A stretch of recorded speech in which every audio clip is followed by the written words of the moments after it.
Welcome back. For many, food waste become a very serious issue, with 40% of food resources actually going to waste in the United States each and every year. So not only waste food, but also waste Boudreaux's valuable time while she's cooking all this food. Time is money. We have the co-founder of Ugly Food of the North, Megan, with us this morning to talk a little bit about staying green. Well, you know what?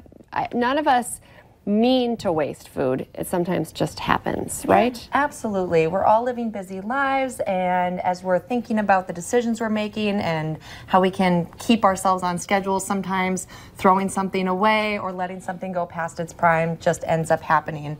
But one of the things that I talk to people a lot about in my role with Ugly Food of the North is that food waste, I know it's a funny name. Loves the name.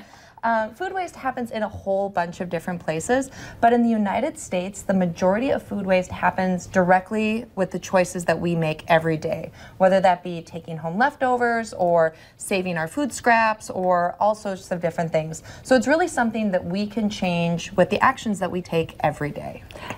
Can we go back to what is ugly food? So ugly food is this idea that people think that food needs to look a certain way in order for it to be something that people want to eat.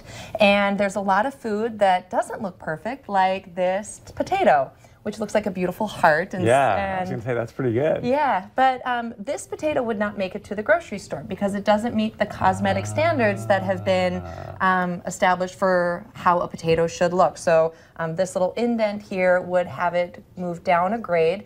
And if it was a lucky potato, it might get sliced up and become potato chips or French fries. But sometimes this potato might just go to waste and not get sold and end up rotting and not becoming food for people to eat and enjoy. And it deserves to be eaten and enjoyed. It does. Wow. So, but I have a couple of different recipes that I wanted to show you guys today for some ways to use up extra food that might go to waste.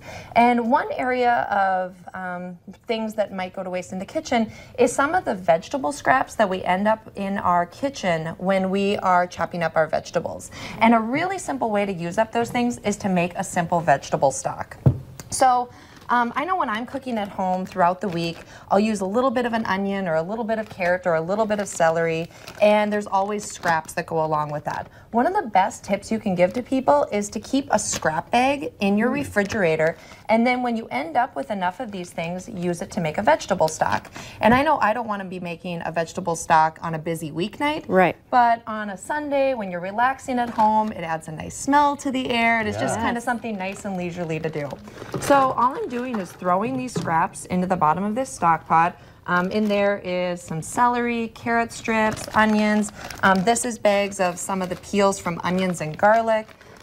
You keep the peels too. Oh yeah. You don't want to eat those, obviously, but there is a whole lot of flavor in those that really contributes to a good stock. I've got some more celery pieces here, just things that you might not be eating. And then these are the stems from parsley. The stems from different herbs add a ton of flavor. So all you do is you just throw those all in a stock pot. It smells amazing. Yeah, there's a lot of flavor in the things that we might not be eating. So using that to pull that flavor into the liquid that we can use for delicious soups is a great thing.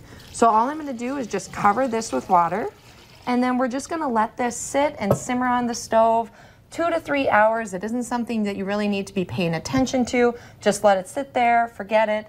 And then you have, you strain out all those extra pieces, and then this becomes a really delicious vegetable stock that you can keep in your refrigerator for weeks, or it can go into your freezer and you can have it for months, ready to go if you're ever making a soup. I love it. Okay, we're gonna take a quick break, and then we're gonna work with some more scraps and make something else right after this break.